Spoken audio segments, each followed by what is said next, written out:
Welcome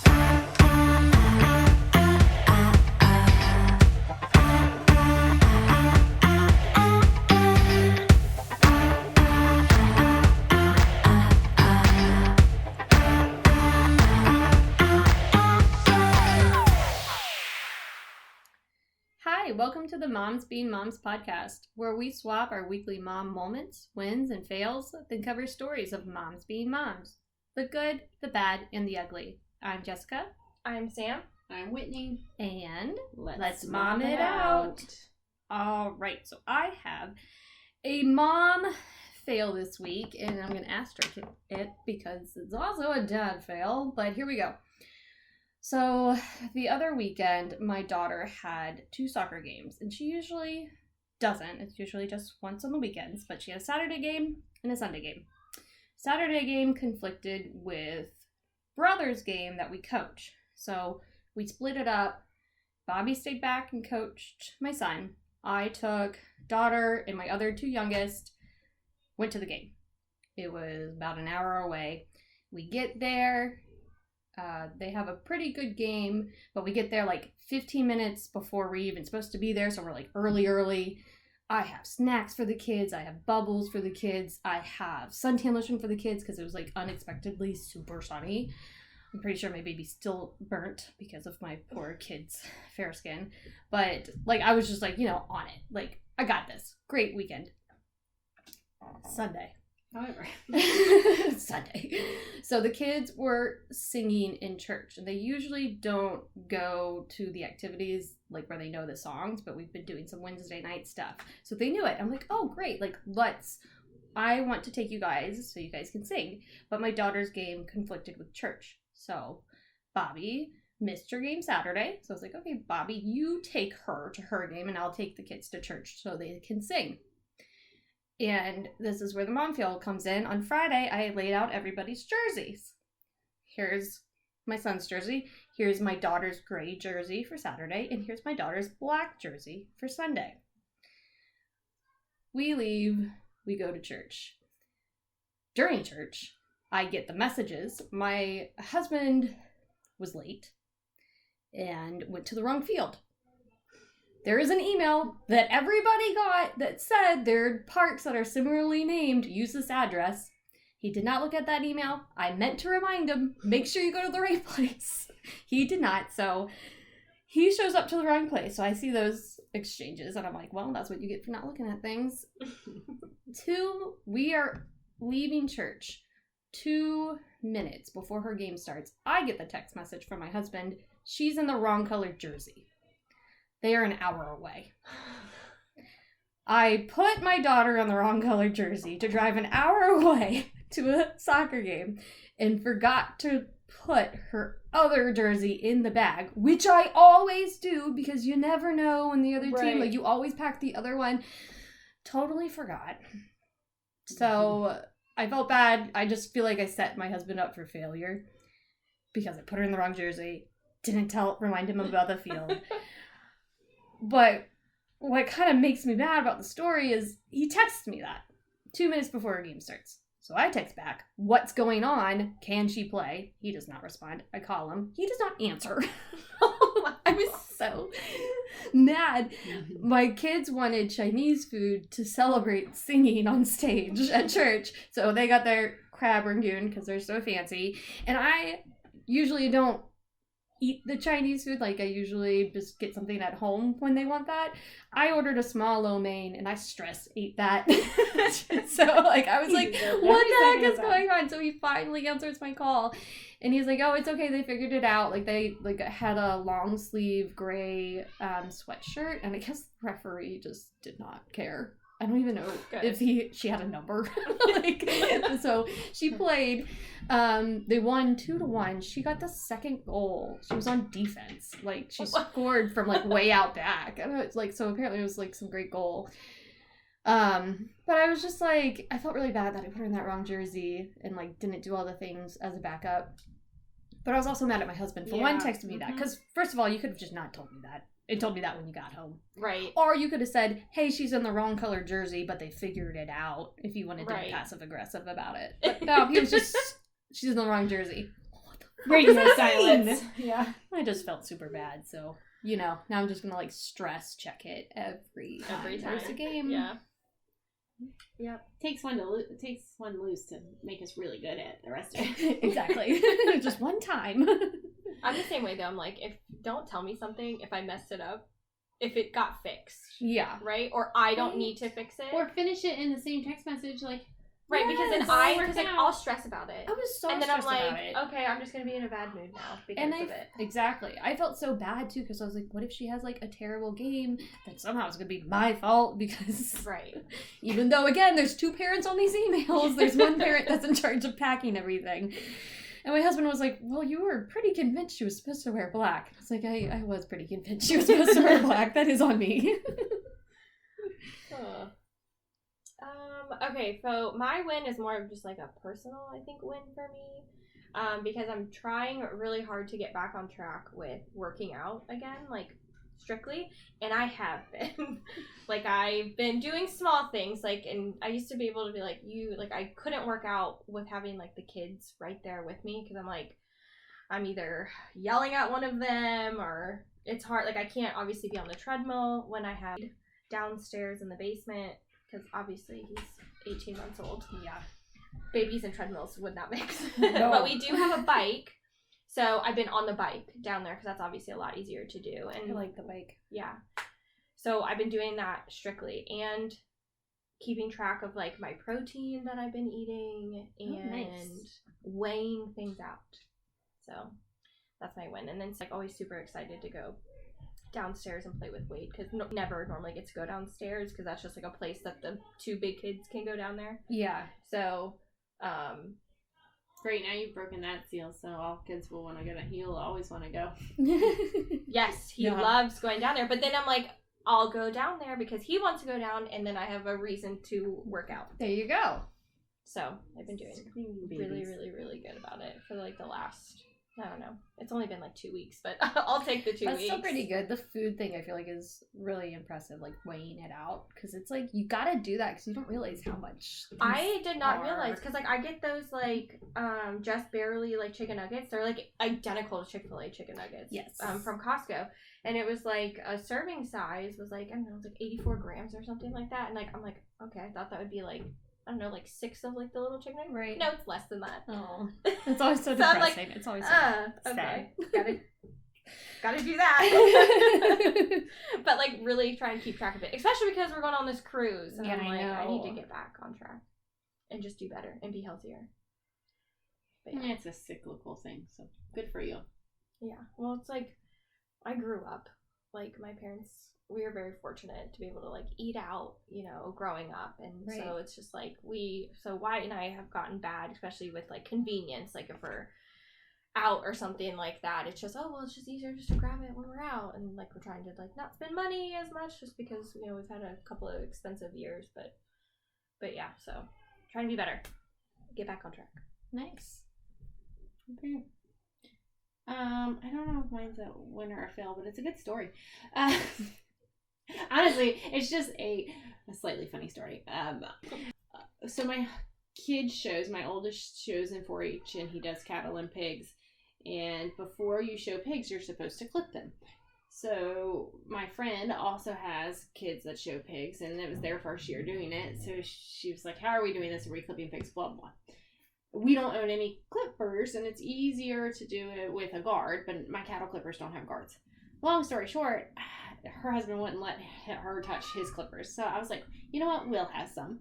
And I'll just borrow those, and I'll ask forgiveness, right? He doesn't need to know. I'll just because not tell him. We're not gonna buy any. That'd be silly. I've got semi-cheap clippers sitting out here that I clip my kids' hair with and my husband's hair with. I'm just gonna steal those.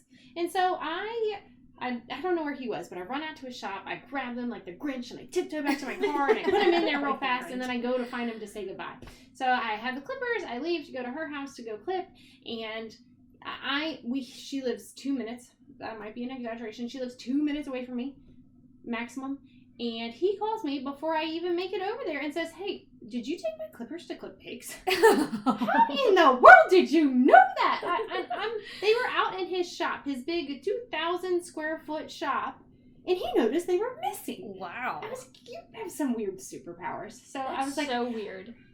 there goes my asking forgiveness. But yeah, it was either this or I had to buy some new ones, and that pretty much shut him up. So they worked great, but I was just like, damn, I can't get away with anything. That's it. Worked out though. I did not know you had to clip pigs. I didn't know that either. That's a thing? Mm-hmm. Why? Yep. I don't know. Really, honestly. You obviously clip cattle, but you I didn't do a even lot clip more. cattle. Yeah. All their heads, they're never that bald. That's all clipping. Oh, Didn't know that. I don't know these Learned things. something new today. Again, mom short on 4-H. That's you. Oh yeah. Here's my hobby. I don't know anything about it. I've actually had a lot of random inquiries. Like, tell me more about 4-H and what your kid does there. We've been thinking about it. Yeah, I know that Do subject. it. I can Yeah. do that one. Nice. I know people were asking because I went and watched her oldest at the show, and people were like, "Oh, is your son? He's the next one, right?" And I was like, "Ain't no way that kid is gonna show pigs. Ain't no way." And they're like, "Really?" And I was like, "No." And I said, "Also, where am I gonna put a pig at my house? Because you got to keep them, obviously, until the show and get them to practice with it." And I'm like, "I don't know what I'm doing. I grew up in Fairfax, Virginia. I didn't even know what 4-H was. Okay, before I moved out here." Which, in turn, was the most comical thing about Wyatt dating her, and because he is a Right. Full-blown country boy. with a taxidermist, and it's just a little rough around here sometimes. I And then remember scooped having, up a city girl. I remember having that conversation with Will multiple times. Like, what does Sam think of this? Oh, it was like a whole Stories. new world. Our second date, this is a tangent, sorry guys. Our second date, he took me shooting, and I had never shot a gun before. And he was like, "Yeah, why not put a gun in my date's hand that I've known for a month and a half?" The ultimate trust test. Yeah. And I shot a gun, and I did a damn good job at it, Nice. I must say. And the rest is history. Yeah. At Kelly's Ford, which is now open again, which yes. is so crazy. We ate there, actually. It was pretty good. Nice. It was a nice place. Good. Full circle. Happy for them. It was a good place. It was a good place. I hope I hope they they bring it stay back. busy. Yeah. And it doesn't turn into a mess. Yeah. But yeah. Cool. All right. So, this week I have for us Marie-Madeleine Fourcade. I'm going to apologize now because this is a French story. We're not really good at So the I English can language. barely speak English. I listened to some podcasts to try to get the pronunciations down, but I can guarantee you I have forgotten since I listened to it yesterday. But Marie-Madeleine, let's give this mom her moment. So Marie-Madeleine was born November 8th, 1909. She is the mother to 4. She was born in France, but she actually grew up in Shanghai, where her father had a position with the French trade service. He was they were very well off, I'll say that. In Shanghai, at first I was like, that's a weird place to grow up. It was very, at this time, like, cosmopolitan. It was the place to be. Like, it was pretty fancy. Her father died in 1917, however, from a tropical disease, so they moved back to France. They moved to Paris, her mother, sister, and brother, and her. She is enrolled in a convent school and then studies at a leading Paris conservatory with the hope of becoming a concert pianist. Very fancy. But at 17, she falls in love with Army Captain Edouard John Merrick. She also fell in love with the idea of traveling to Morocco, his next posting. And they do. In Morocco, they have a son, Christian, and a daughter, Patrice. However, her husband was 8 years older than her, and he was not a fan of her social life. She is beautiful. She is a very, very pretty lady. It comes up multiple times throughout the story. She's a very pretty lady, and the young officers paid special attention to her, and her husband was not a fan. And she was like, "You can't tell me what to do," and they separate in 1933. Good for her. Yep. And she moves to Paris to be near her sister. Her French biographer wrote, "She would never again allow a husband to decide her wishes, govern her acts, or judge for her what she will do with her life." So with her new freedom, she buys a car. She takes flying lessons and gets her pilot's license, and she works at the country's first commercial radio station. And this all is Wow. just kind of unheard of just as a woman, but she also has 2 kids. She's doing some stuff. And through her sister, she meets Major Georges Lustano Lacoux, we're going to go with that, at a party in 1936, where the conversation focused on apparently her car was super top of the line, super fast.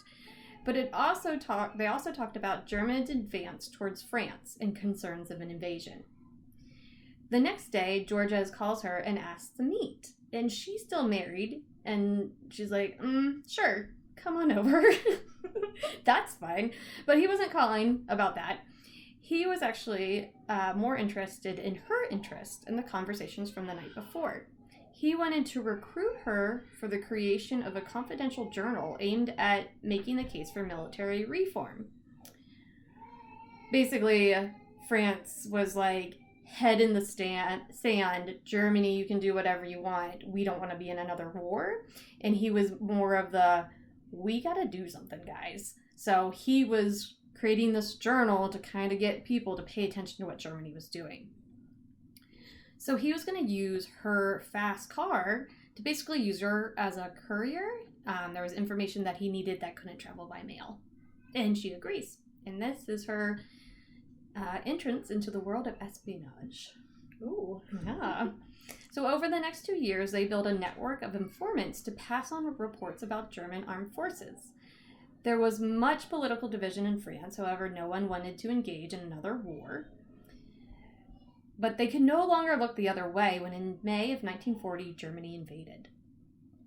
Marie-Madeleine had the foresight several weeks earlier to send her kids, now 10 and 8, out of parents to her mother to an island off the coast of France. But she fled later, joining the mass exodus out of the city, which is the largest single movement of people in Europe since the Dark Ages. She had advance warning from Georges, who told her to go to his country home before he left for the front because he was in the army. She does eventually get there, meets up with him. He's badly wounded from the battle. And when they meet up, the Prime Minister of France comes on the air and says, "Great news, Germany is going to stop attacking, but we're going to let them occupy the northern 3/5 of the country. It's cool though, we will keep the southern part of France. That will remain free, and a new capital is set up at Fichai, I think." So some people were happy about this deal.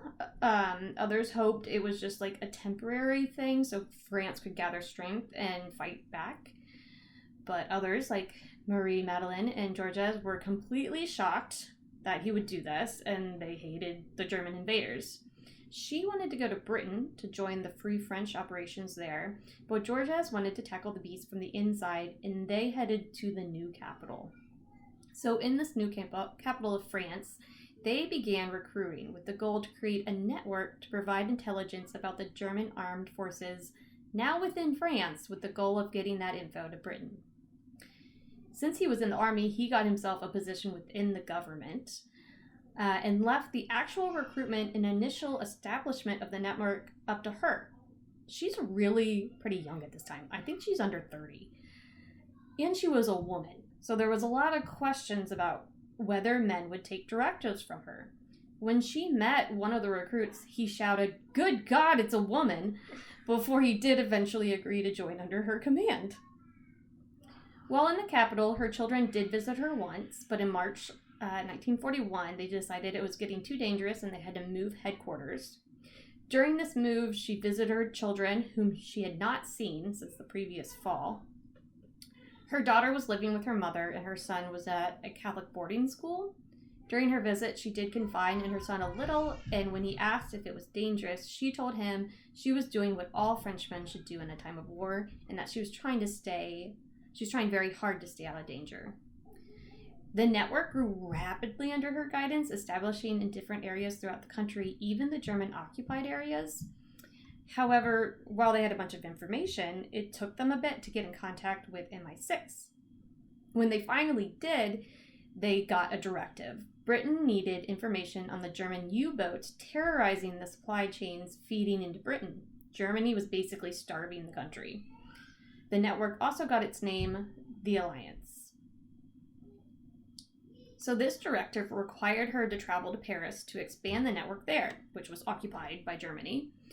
She gets to Paris, establishes the network, and gets to work.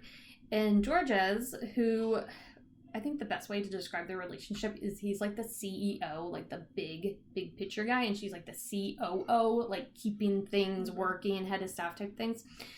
Well, Georgia says, cool, I'm gonna help organize a coup with some other guys, and now you're fully in charge.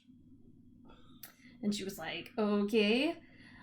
This was shocking to her, obviously, and less shocking, however, was the coup failed and he was arrested, truly leaving her as the head of the network.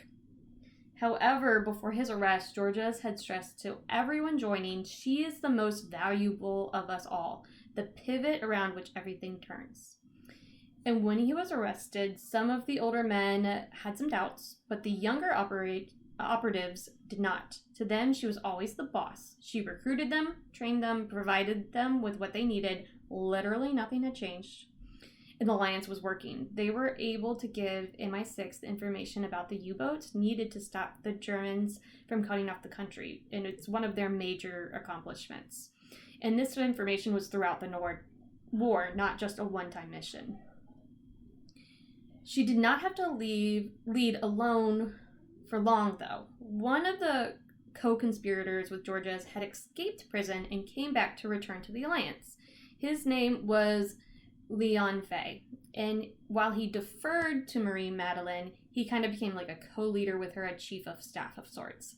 Not only that, they were lovers. She was very madly in love with him, it seemed. There were lows, though. They were betrayed, agents arrested, whole units wiped out, but she was always able to rebuild and regroup. During one of the rebuild times, she had to come up with new codenames for the agents, and hers was Hedgehog. Her own mother was arrested, and for a period of time, she did not know where her children were.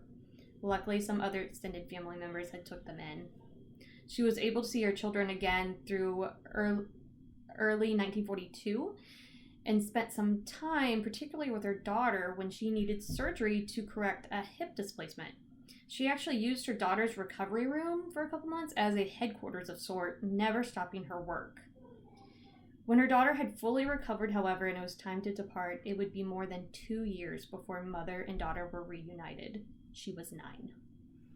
Oh my gosh. Yeah, such a young age to not see your mom.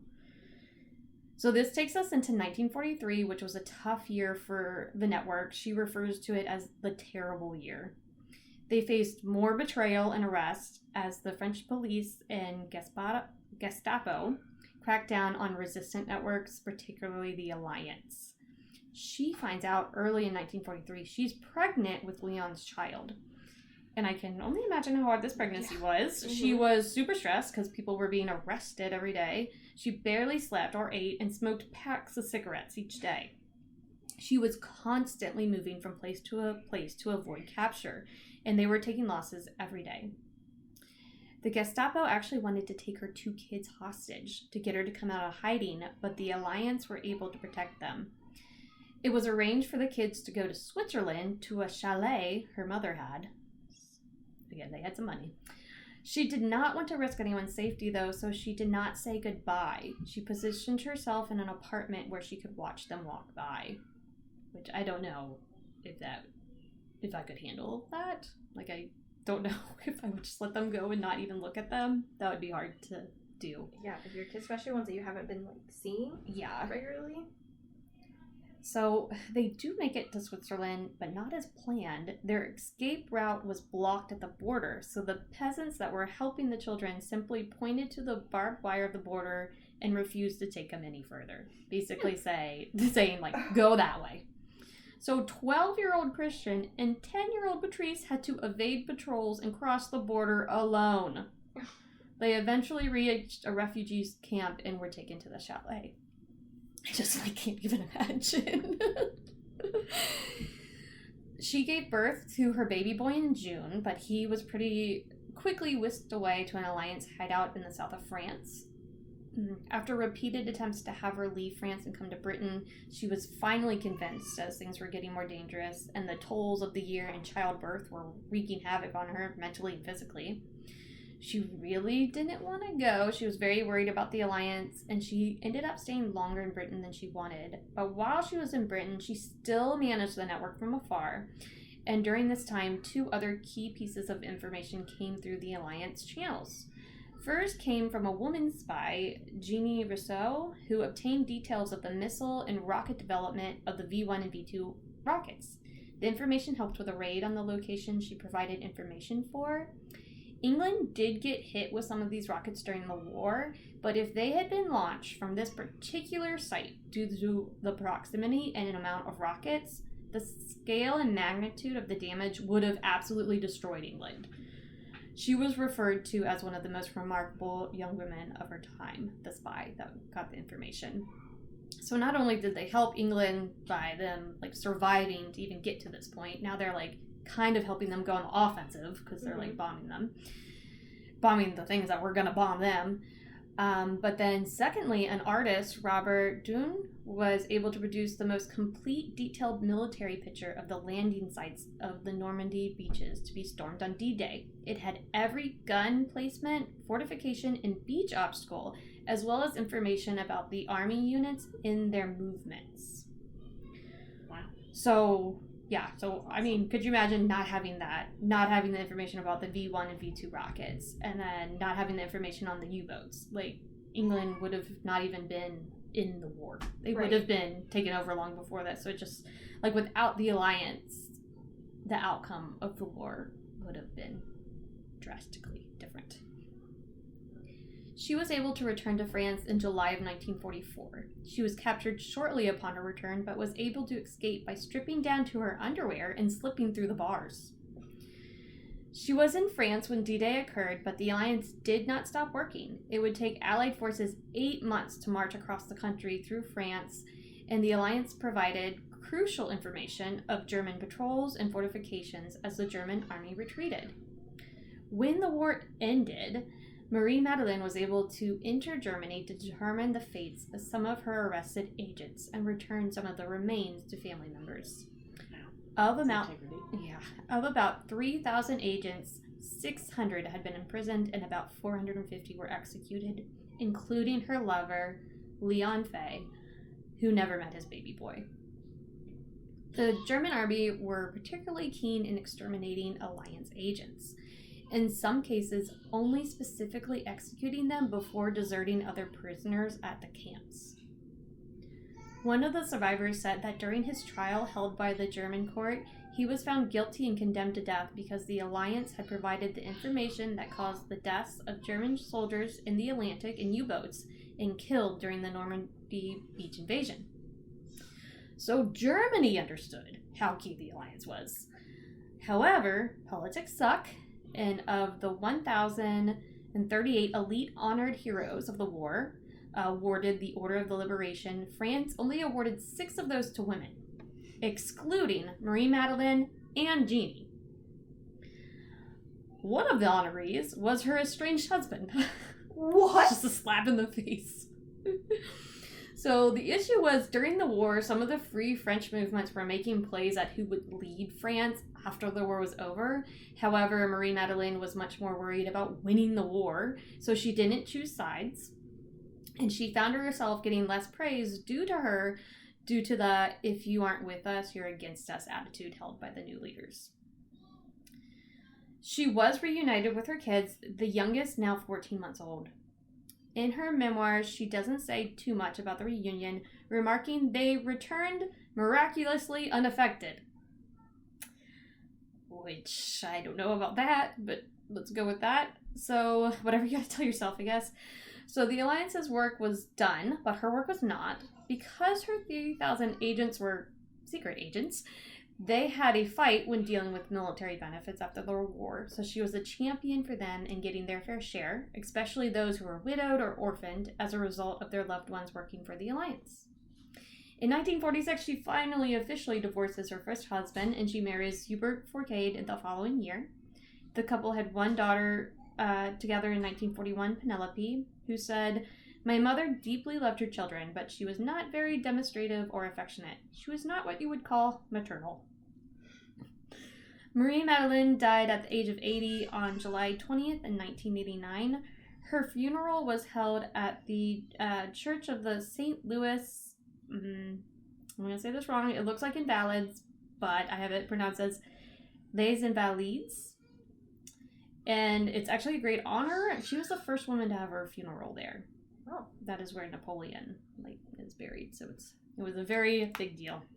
Yeah, That is Marie-Madeleine. What a mom. I mean, we can't all be deeply maternal, so some of us have other callings from that. Yeah, and her calling is, just saving a nation. Yep. Right. No biggie. I know it's horrible of me, but I get that. I don't know if I would be able to do it, or maybe I would be able to do it if there was something that big of a calling. There's something that I felt like I could do that was that big. Right. To put my children on hold, essentially, pawn them off on somebody else to go do the thing. Right. I don't know that I would ever have the confidence or be that passionate about something to think that was necessary of me. Right. It takes a special person to see that. It does take a special person to see that. Yeah. And I know Penelope says that about her mom, but it's I don't know. Was she well, when your brother was 12, he crossed the Switzerland border without me, so surely you can get a glass of milk. You got different standards for all these kids. Yeah. But yeah, so I got I spoke in one of our earlier episodes about a book I finished, and that was what my source was, Madame Fourcade's Secret War, the daring young woman who led France's largest spy network against Hitler. And it was the largest one. It was MI6's main source of information. That's awesome. That's crazy. And she led it. I mean, she was in charge of everything. Which is, that's just stressful. I'm barely in charge of my house. Working moms. Ooh, yeah, Jeez, working mom for sure. All right, well, that was our episode. A little bit of a history lesson for y'all. Thank goodness for women, so we could win that war. You can find us on Instagram at momsbeingmomspodcast, where I'll have some sources along with some pictures of Marie-Madeleine. You can find us on Facebook. We also have an email, momsbeingmomspodcast@gmail.com. Be sure to reach out to us and send us your mom wins, fails, story suggestions, just anything. We're here. We're here for you. All right. That's it. Mom's out.